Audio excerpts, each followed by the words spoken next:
वनस्पति घी। आराम पसंद माताएं रोते हुए बच्चे को चुप कराने के लिए उनके मुंह में चूसनी दे देती हैं। इस चूसनी से बच्चे को भोजन नहीं मिलता, परंतु वह समझता है कि दूध पी रहा है। इसी प्रकार वनस्पति घी के प्रयोग करने वाले किसी ऐसी वस्तु का उपयोग करना चाहते हैं जो घी जैसी दिखाई दे, और वनस्पति घी के निर्माता इस प्रकार के लोगों की इच्छा एक ऐसी वस्तु देकर शांत कर देते हैं जो उन्हें घी की पुष्टि तो देती नहीं, परंतु घी जैसी दिख पड़ती है।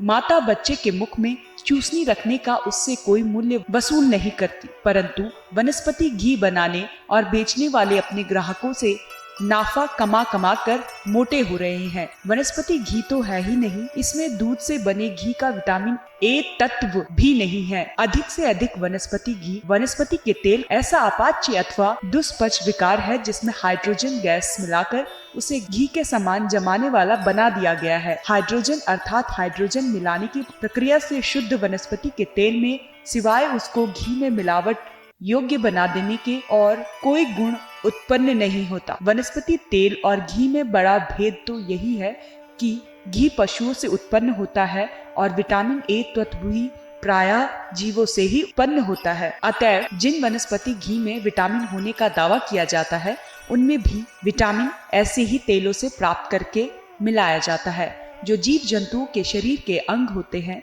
जैसे कि शार्क अथवा कार्ड मछली के कलेजे का तेल। हिंदुस्तान सरीखे निरामिष भोजी देश में जहाँ की बहुत से लोगों को सिवाय दूध, घी इत्यादि के अन्य जीव भोजनों के खाने में भारी परहेज है, वनस्पति घी को बिना उसके विटामिन की प्राप्ति का सूत्र बताए बेचना जनता के साथ भारी धोखा करना है। हार्ट स्प्रिंग की न्यूट्रिशन कॉन्फ्रेंस में बतलाया गया था कि विटामिन कंसंट्रेटरों का बहुत उपयोग करना स्वास्थ्य के लिए हानिकारक है। इसीलिए यदि वनस्पति घी को कार्ड या शार्क मछली के लीवर ऑयल के प्राप्त विटामिन कंसंट्रेट द्वारा विटामिन युक्त किया जाएगा तो वह भी स्वास्थ्य के लिए हानिकारक होगा।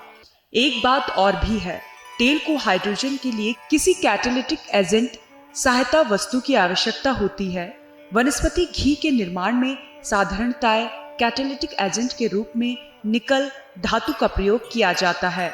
हाइड्रोजनेट किए हुए तेलों में निकल की उपस्थिति पाई भी जाती है। निकल एक ऐसा खनिज पदार्थ है जिसकी मानव शरीर को बिल्कुल ही आवश्यकता नहीं है और इसीलिए ये अत्यंत सुलभ परिणाम में खाया हुआ भी अंत में विष सिद्ध होता है। न्यूट्रिशन रिसर्च इंस्टीट्यूट पुणे के डायरेक्टर डॉक्टर पी.एन. पटवर्धन ने इंडियन साइंस कांग्रेस में बतलाया था कि मुझे खोज के पश्चात ज्ञात हुआ है कि जंतुओं को शारीरिक बुद्धि और प्रजनन शक्ति पर वनस्पति घी का प्रभाव प्रतिकूल पड़ता है। जो लोग तेल खाते हैं उनको भी देश के विविध भागों में राई, तिल और नारियल इत्यादि विविध तेलों के खाने का अभ्यास है। आयुर्वेद के अनुसार मनुष्य के शरीर पर सब तेलों का प्रभाव एक सा नहीं पड़ता। अलग अलग तेल अलग अलग गुणकारी अथवा हानिकारक होते हैं। उदाहरणतः बादाम का तेल मस्तिष्क के लिए गुणकारी और शरीर को शक्ति देने वाला माना जाता है, परंतु मूंगफली का तेल चिकना होते हुए भी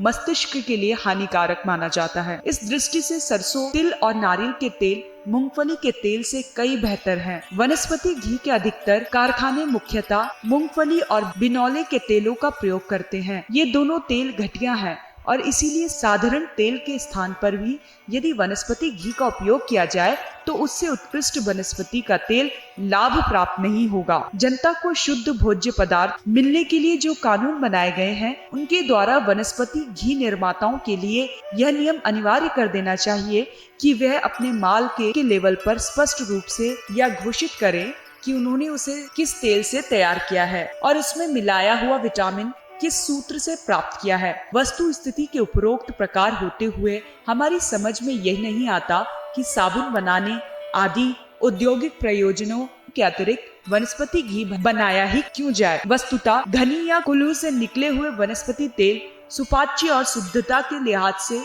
वनस्पति घी से कई अच्छे हैं और दूध के घी से तो उसका कोई मुकाबला ही नहीं। फिर भी पूंजीपति लोग हमारे देश की जनता के एक भाग का विशेषता नागरिक जनता का शौक पूरा करने और उनकी अज्ञानता का लाभ उठाने के लिए एक एक कारखाने के पीछे विदेशों से मशीन मंगवाने में 4-5 लाख रुपए तक व्यय कर देते हैं। अखंड ज्योति, मार्च 1949। हमारे YouTube चैनल विचार क्रांति दूत अखंड ज्योति पत्रिका को सब्सक्राइब करें एवं अगली वीडियोस प्राप्त करने के लिए बेल आइकन दबाएं। धन्यवाद।